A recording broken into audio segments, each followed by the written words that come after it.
జనసేనలో decision maker Pawan కళ్యాణే.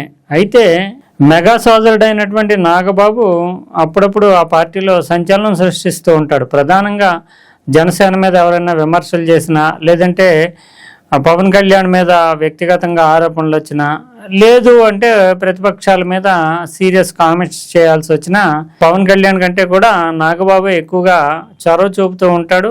ఆ రకంగా సంచలనం సృష్టిస్తూ ఉంటాడు. ఎక్కువగా ఆయన కామెంట్స్ అన్నీ కూడా నెగిటివ్ యాంగిల్లోనే ఉంటాయి. అంటే పుల్ల విరుపు మాటలు అన్నట్లుగానే నాగబాబు ప్రవర్తిస్తూ ఉంటాడు. తద్వారా కూడా సోషల్ మీడియాలో ఆయన వైరల్గా కనిపిస్తూ ఉంటాడు. కానీ తాజాగా ఆయన చేసినటువంటి ఒక ట్వీట్ వెనకాల అంతరార్థం ఏంటి అనే చర్చ మొదలైంది. నారా లోకేష్ అంటే మనకి తెలుగుదేశం వారసుడు, ప్రభుత్వానికి భవిష్యత్తులో ముఖ్యమంత్రి కావాలి అనుకుని ఆశిస్తున్నటువంటి వ్యక్తి, టీడీపీని చాలా చురుకుగా నడుపుతున్నటువంటి వ్యక్తి అయినటువంటి నారా లోకేష్ ఇప్పుడు విద్యాశాఖ, మానవ వనరుల శాఖ మంత్రిగా కీలకమైనటువంటి బాధ్యతలు నిర్వర్తిస్తున్నారు. ఆ శాఖ మంత్రిగా కంటే కూడా ఒక జనసేనకు సంబంధించిన మంత్రిత్వ శాఖల మినహా మిగిలిన అన్ని శాఖల మీద పెత్తనం చేస్తున్నాడు. ఇంకా ఎమర్జింగ్ అంటే నాయకుడిగా చంద్రబాబు షూస్ లో, అంటే ఆయన కాళ్ళు పెట్టడానికి తయారవుతున్నాడు అనే వాదన మీడియాలోని, రాజకీయ సర్కిల్లోని చాలా కాలంగా నలుగుతూ వస్తుంది.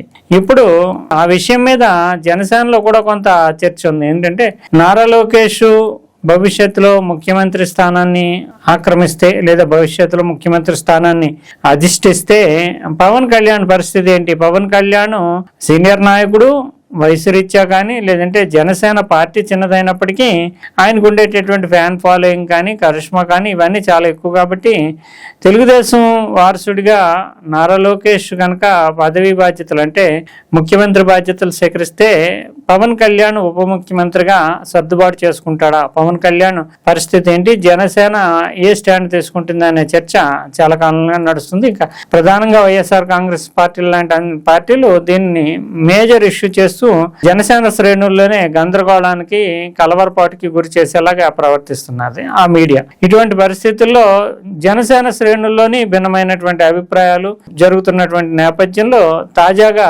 నాగబాబు చేసినటువంటి ట్వీట్ అంతరార్థం దీని వెనక ఒక ఉద్దేశం ఉంది అనే చర్చకి తావిస్తోంది. నారా లోకేష్ తాజాగా మైలవరం, అంటే తారక రామనగర్ మండల పరిషత్ స్కూల్ మైలవరంలో మధ్యాహ్న భోజన పథకంలో, ఒక పాఠశాలలో మధ్యాహ్న భోజన పథకంలో ఆహారం బాగోపోతే పిల్లలు పాడేస్తూ వాళ్ళు పస్తులు ఉన్నటువంటి దృశ్యం వైరల్ అవడం, దాని మీద నారా లోకేష్ జోక్యం చేసుకుని ఆ పాఠశాల మీద చర్యలు తీసుకోవడమే కాకుండా ఇమ్మీడియట్ గా ఆ పిల్లలకి, అంటే ఆకలితో ఉంచినందుకు గాను ఆ పిల్లలకి, అదే సమయంలో వాళ్ళ తల్లిదండ్రులకి క్షమాపణలు చెప్తున్నాను అంటూ దానికి సంబంధించి ప్రకటన జారీ చేయడము, దాంతో పాటుగా లీప్, అంటే లెర్నింగ్ ఎక్సలెన్స్ ఇన్ ఆంధ్రప్రదేశ్ అనే లీప్ యాప్ ద్వారా ఇటువంటి మధ్యాహ్న భోజన పథకానికి సంబంధించి ఏమైనా లోపాలు ఉంటే వెంటనే తెలియజేయాలి, ఇమీడియట్ గా అప్పటికప్పుడు చర్యలు తీసుకుంటామని చెప్పడం, ఇవన్నీ జరిగిపోయాయి. వీటికి చాలా మంచి ప్రశంసలు లభించాయి. ఈ మధ్యాహ్న భోజన పథకానికి నిజానికి పవన్ కళ్యాణ్ సూచించినటువంటి పేరు అది, డొక్కా సీతమ్మ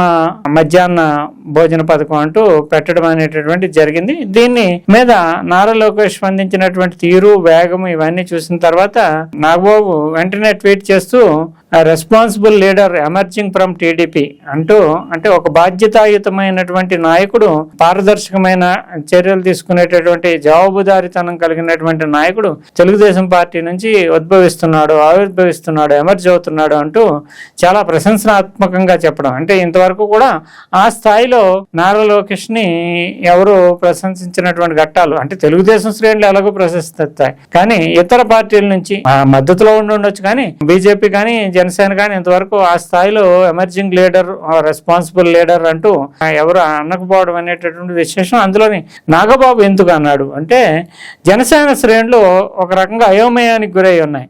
రెండు పార్టీల మధ్య సమైక్యత ఉందా లేదా, లేదంటే విభిన్నమైనటువంటి అభిప్రాయాలు వ్యక్తం అవుతున్నాయా? పవన్ కళ్యాణ్ చాలా వరకు సర్దుబాటు చేసుకుంటూ పోతూ ఉంటాడు, కానీ సాధారణమైనటువంటి శ్రేణుల్లో మాత్రం పవన్ కళ్యాణ్ అన్నా కూడా కాదు అనేటటువంటి ధోరణి ఉంటుంది. కాబట్టి పవన్ కళ్యాణ్ తర్వాత ఆ స్థాయిలో నిర్ణయాత్మకమైనటువంటి శక్తిగా ఉన్నటువంటి నాగబాబు ఇప్పుడు ఎమర్జింగ్ లీడర్ నారా లోకేష్ అంటే పెద్ద పార్టీగా ఒక బాధ్యతాయుతమైనటువంటి వ్యక్తిగా ఆయన ఎమర్జ్ అవుతున్నాడు అనేటటువంటి ప్రశంస మారల్ బూస్టప్, నైతికంగా తెలుగుదేశానికి ఘనమైనటువంటి ఒక ట్రాక్ ఇచ్చినట్టుగానే చెప్పాల్సి ఉంటుంది నారా లోకేష్ కి ప్రత్యేకించి. పవన్ కళ్యాణ్ జనసేన ఇప్పుడు తెలుగుదేశం తోటి మైత్రితోటి మాత్రమే ముందుకు వెళ్తాయి అనే సందేశాన్ని నిజానికి సందర్భాన్ని ఒక రకంగా చెప్పాలంటే వినియోగించుకున్నాడు నాగబాబు. తనది బాధ్యత కాకపోయినా పాఠశాలదే బాధ్యత అయినా కూడా నారా లోకేష్ జోక్యం చేసుకోవడం అంటే ఖచ్చితంగా సర్వీసే కాకుండా రెస్పాన్సిబిలిటీ తీసుకుంటానని చెప్పడం అవుతుంది. ఒక నాయకత్వం తయారవుతుంది. ఈ రకమైనటువంటి నాయకత్వం అవసరము అనేటటువంటి భావన నాగబాబు వ్యక్తం చేయడం అంటే జనసేన శ్రేణులకి ప్రత్యేకించి ఒక సిగ్నల్. అంటే మనము వాళ్ళతోటే కలిసి వెళ్తున్నాము, తెలుగుదేశంతో కలిసి వెళ్తున్నాము, జనసేన అగ్రనాయకత్వంలో ఎటువంటి విభేదాలు లేవు అనేది స్పష్టం చేయడం. ఇప్పటికే నిజానికి నాగబాబు మంత్రిమండలిలో ఉండాల్సి ఉంది. అయితే దీంట్లో పవన్ కళ్యాణ్ చంద్రబాబు నాయుడే స్వచ్ఛందంగా ఆఫర్ ఇచ్చి నాగబాబుని మంత్రివర్గంలో తీసుకుంటున్నాం అంటూ బహిరంగమైనటువంటి ప్రకటనే చేశారు ఆయన ఎమ్మెల్సీ కాకముందే. అయినప్పటికీ ఇంతవరకు నాగబాబు మంత్రివర్గంలో చేరకపోవడానికి ప్రధాన కారణం పవన్ కళ్యాణ్. ఎందుకంటే అప్పటికే జనసేనలో ఉండేటటువంటి వాళ్ళలో ఎక్కువ మంది ఒకే సామాజిక వర్గానికి చెందిన వాళ్ళు ఉండటము, అదే సమయంలో ప్రత్యేకించి సోదరులు ఇద్దరు కూడా ఒకే మంత్రివర్గంలో ఉంటే విమర్శలు ఎదురవుతాయి అనేటటువంటి భావన, లేదంటే వేరే బాధ్యత అప్పగించాలా అనేటటువంటి సెకండ్ ఆలోచన ఉండడం వల్ల దీన్ని పక్కన పెట్టారనేది జనసేన చెప్తున్నటువంటి విషయం. అందువల్ల భవిష్యత్తులో జనసేన తరపున నాగబాబు మంత్రివర్గంలో చోటు దక్కించుకున్న నారా లోకేష్ తోటి కలిసి పనిచేయాల్సి ఉంటుంది. ఈ నేపథ్యంలోనే ఆ రకమైనటువంటి సంకేతాలు సందేశం కూడా అంటే మైత్రీపూర్వకమైనటువంటి ఏదో ప్రత్యర్థిగా కానీ లేదంటే ఒక బలమైనటువంటి నాయకుడిగా కానీ ప్రతి విషయంలోని ఎదురు చెప్పగల స్థాయి ఉన్నటువంటి నాయకుడిగా కానీ ఇప్పటివరకు నాగబాబుకు ట్రాక్ రికార్డు ఉంది. తాను జనసేన ఆలోచన జనసేన భవిష్యత్తుని దృష్టిలో పెట్టుకుని మాత్రమే ప్రవర్తిస్తాను అనే సంకేతము, రేపు ఫ్యూచర్ లో మంత్రిమండలిలో స్థానం దక్కించుకున్న సమన్వయంతో ముందుకెళ్తామనేటటువంటి భావన, ఒక మైత్రీపూర్వకమైనటువంటి సందేశం ఇచ్చేందుకు నాగబాబు ట్వీట్ చేశారనేది. ఇది నారా లోకేష్ ఏదో పాఠశాలలో సంబంధించినటువంటి ఇష్యూ మీద స్పందించడం మీద ప్రశంస కంటే కూడా దాని వెనక అంతరార్థం, బిట్వీన్ ద లైన్స్ చాలా రాజకీయ పరమైనటువంటి ఆంతర్యము, అంతరార్థము, మైత్రీపూర్వకమైనటువంటి సంకేతము.